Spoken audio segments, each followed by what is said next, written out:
नमस्ते बच्चों, सेठ विद्या मंदिर English high school and junior college में आपका स्वागत है। मैं शिल्पा उपाध्याय, विषय हिंदी, कक्षा 12वीं। तो बच्चों, आज का टॉपिक है हमारा चैप्टर 2 निराला भाई। तो बच्चों, पाठ 2 निराला भाई की लेखिका महादेवी वर्मा जी हैं। इन्होंने यहाँ इस पाठ में निराला जी के गुणों का वर्णन करते हुए बताया है कि निराला हिंदी साहित्य में छायावादी युग के 4 स्तंभों में से एक हैं। वे उनके क्रांतिकारी व्यक्तित्व के रूप में जाने जाते हैं। निराला जी गरीबी में भी जीवन यापन करते हुए उन्होंने दूसरों की आर्थिक सहायता करने से कभी अपने आप को पीछे नहीं हटाया। तो आइए बच्चों, अब हम पाठ के लेखक परिचय के बारे में जान लेते हैं। श्रीमती महादेवी वर्मा जी का जन्म 26 मार्च 1907 को उत्तर प्रदेश के फर्रुखाबाद में हुआ। हिंदी साहित्य जगत में आप चर्चित एवं प्रतिभाशाली कवयित्री के रूप में प्रतिष्ठित हैं। आप जितनी सिद्धहस्त कवयित्री के रूप में चर्चित हैं, उतनी ही सफल गद्यकार के रूप में भी विख्यात हैं। आप छायावादी युग की प्रमुख स्तंभ हैं। आपके लिखे रेखाचित्र काव्य सौंदर्य की अनुभूति तो कराते ही हैं, साथ साथ सामाजिक स्थितियों पर चोट भी करते हैं। इसलिए वे काव्यात्मक रेखाचित्र हमारे मन पर अमिट प्रभाव अंकित कर जाते हैं। कवि निराला ने आपको हिंदी के विशाल मंदिर की सरस्वती कहा है, तो हिंदी के कुछ आलोचकों ने आधुनिक मीरा उपाधि से संबोधित किया है। आपका निधन 1987 में हुआ। प्रमुख कृतियाँ: निहार, रश्मि, नीरजा, दीपशिखा, सांध्य गीत, यामा कविता संग्रह, अतीत के चलचित्र, स्मृति की रेखाएं, मेरा परिवार रेखाचित्र, श्रृंखला की कड़ियाँ, साहित्यकार की आस्था, निबंध आदि। आगे है विधा परिचय। आधुनिक हिंदी गद्य साहित्य में संस्मरण विधा अपना विशिष्ट स्थान रखती है। हमारे जीवन में आए किसी व्यक्ति के स्वाभाविक गुणों से अथवा उसके साथ घटित प्रसंगों से हम प्रभावित हो जाते हैं। उन प्रसंगों को शब्दांकित करने की इच्छा होती है। स्मृति के आधार पर उस व्यक्ति के संबंध में लिखित लेख या ग्रंथ को संस्मरण साहित्य कहते हैं। अब है बच्चों पाठ परिचय। निराला हिंदी साहित्य में छायावादी कवि और क्रांतिकारी व्यक्तित्व के रूप में जाने जाते हैं। वे आजीवन फक्कड़ बने रहे, निर्धनता में जीवन यापन करते रहे तथा दूसरों के आर्थिक दुखों का बोझ स्वयं ढोते रहे। उन्होंने परिवार के सदस्यों के वियोग की व्यथा को सहा, उसे काव्य में उतारा। आतिथ्य करने में उनका अपनापन देखते ही बनता था। अपने समकालीन रचनाकारों के प्रति उनकी चिंता उनकी संवेदनशीलता को रेखांकित करती है। उनका व्यक्तित्व लोहे के समान दृढ़ था, तो हृदय भाव तरलता से ओतप्रोत था। वे मानवता के पुजारी थे। इन्हीं गुणों को लेखिका ने शब्दांकित किया है। तो आइए बच्चों, अब हम पाठ को पढ़ लेते हैं। एक युग बीत जाने पर भी मेरी स्मृति से एक घटा भरी अश्रुमुखी सावनी पूर्णिमा की रेखाएं नहीं मिट सकी हैं। उन रेखाओं के उजले रंग न जाने किस व्यथा से गीले हैं कि अब तक सूख भी नहीं पाए, उड़ना तो दूर की बात है। यहाँ लेखिका जो महादेवी वर्मा हैं, उनके बारे में कहा जा रहा है कि एक युग बीत जाने पर महादेवी वर्मा के यादों में एक चेहरा है। एक शब्द आया है घटा भरी। घटा भरी का अर्थ होता है बादलों से घिरा हुआ। दूसरा है अश्रुमुखी, यानी जिसके आँखों से लगातार आंसू बह रहे हों। सावनी पूर्णिमा का अर्थ है सावन के पूर्णिमा की तरह जो चेहरा दिखाई दे रहा हो, उसे वह भुला नहीं पाई हैं। यह बच्चों चेहरा किसका है?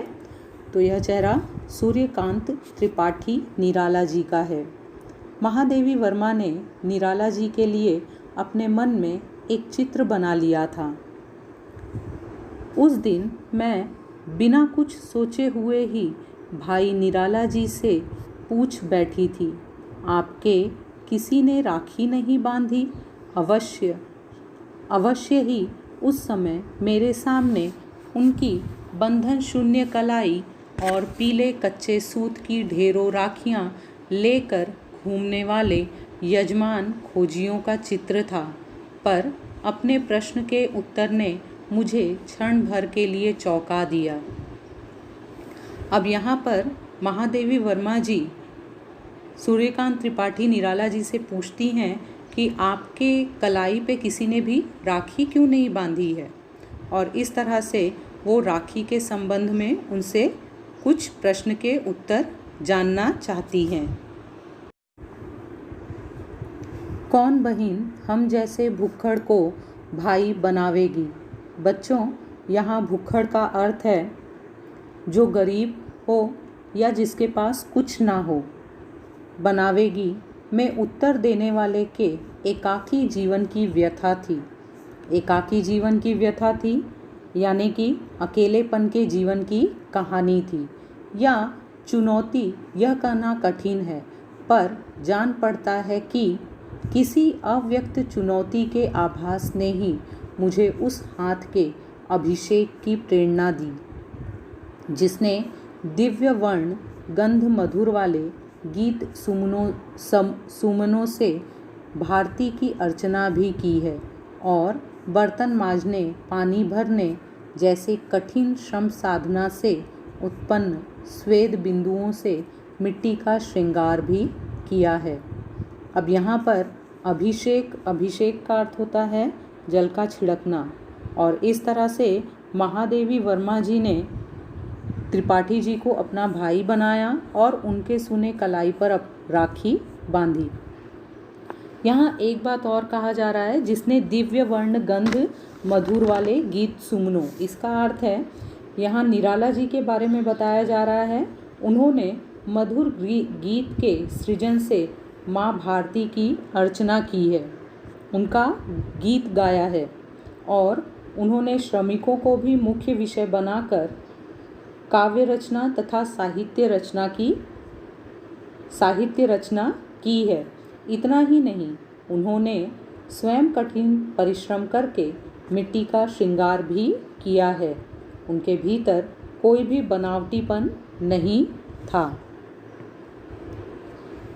दिन रात के पगों से वर्षों की सीमा पार करने वाले अतीत ने आग के अक्षरों में आंसू के रंग भर भर कर ऐसी अनेक चित्र कथाएं आंख डाली है, जितनी इस महान कवि और असाधारण मानव के जीवन की मार्मिक झांकी मिल सकती है, पर उन सबको संभाल सकें ऐसा एक चित्राधार पा लेना सहज नहीं है।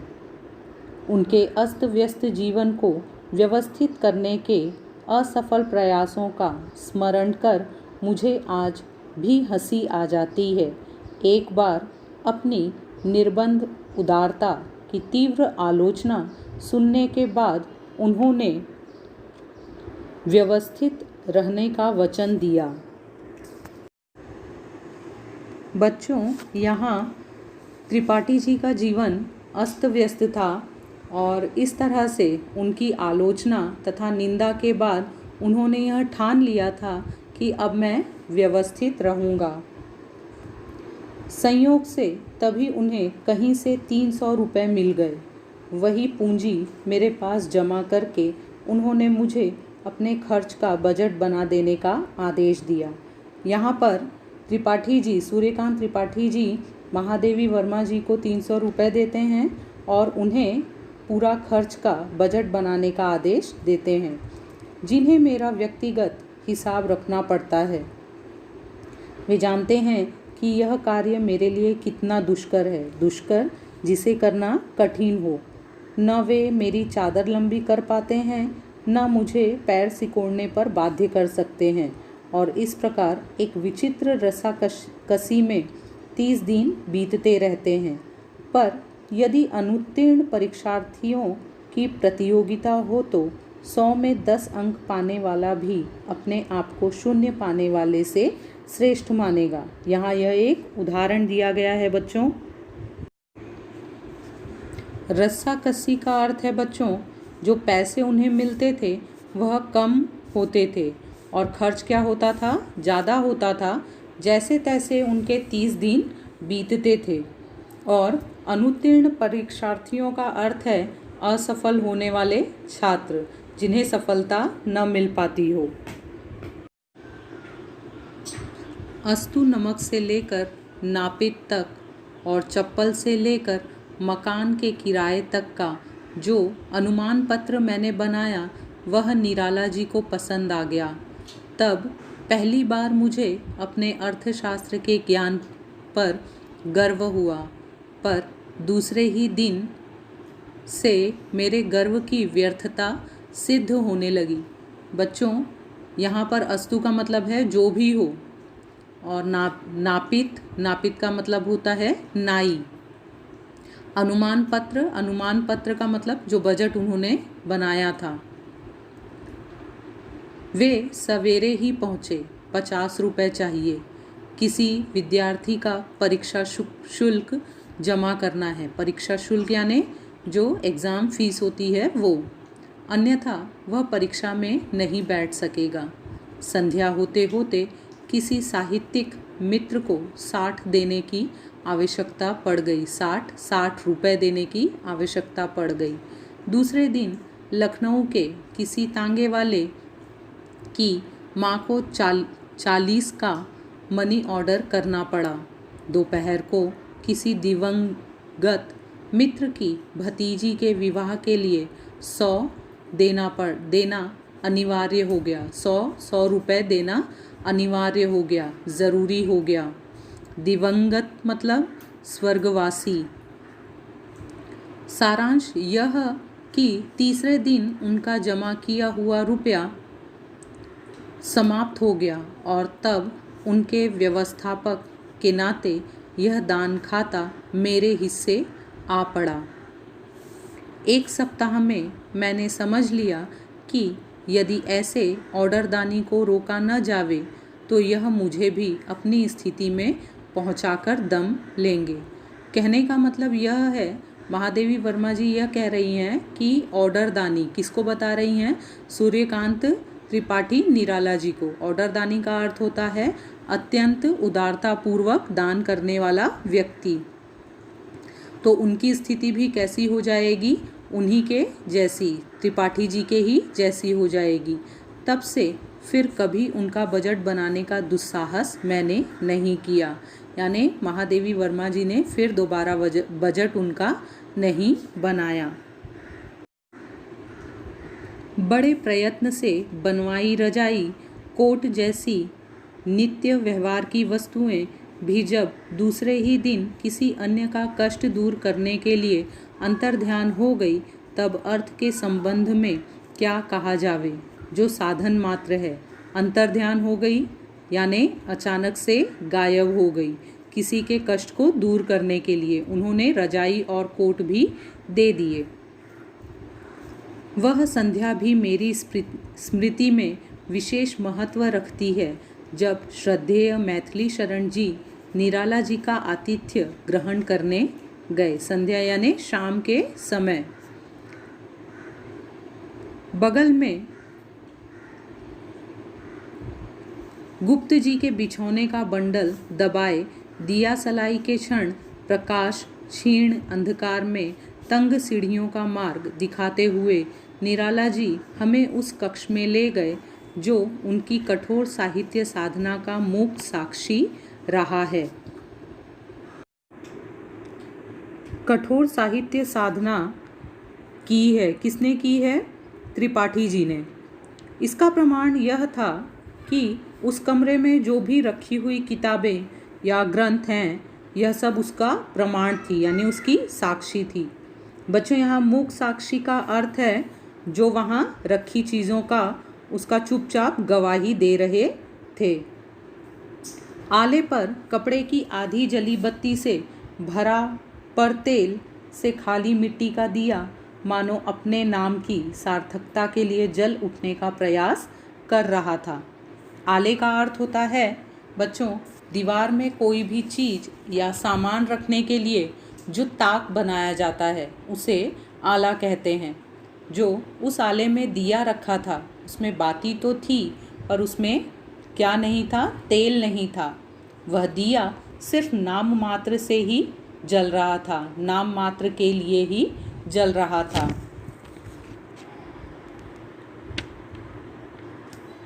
वह आलोक रहित, सुख सुविधा शून्य घर गृह स्वामी के विशाल आकार और उससे भी विशालतर आत्मीयता से भरा हुआ था। आलोक रहित का अर्थ है बच्चों बिना रोशनी के। क्या? वह दिया। सुख सुविधा शून्य, यानी निराला जी के घर पर कोई भी सुख सुविधा नहीं थी। निराला जी का स्वभाव बहुत ही उदार था। अपने संबंध में बेसुध निराला जी अपने अतिथि की सुविधा के लिए सतर्क प्रहरी हैं। क्या थे? निराला जी का स्वभाव बहुत ही उदार था। उनके शरीर की बनावट बहुत ही बड़ी ही विशाल थी। उनके हृदय में आत्मीयता थी। उनका हृदय बहुत ही विशाल था और वे अपने अतिथि के लिए काफ़ी सावधानी बरतते थे। अतिथि की सुविधा का विचार कर वे नया घड़ा खरीद कर गंगा जल ले आए और धोती चादर जो कुछ घर में मिल सका सब तख्त पर बिछाकर उन्हें प्रतिष्ठित किया। इस तरह से वे अपने अतिथि की सुख सुविधा स्वागत में सावधानी रखते हैं और उनकी सावधानियों को ख्याल में रखते हैं।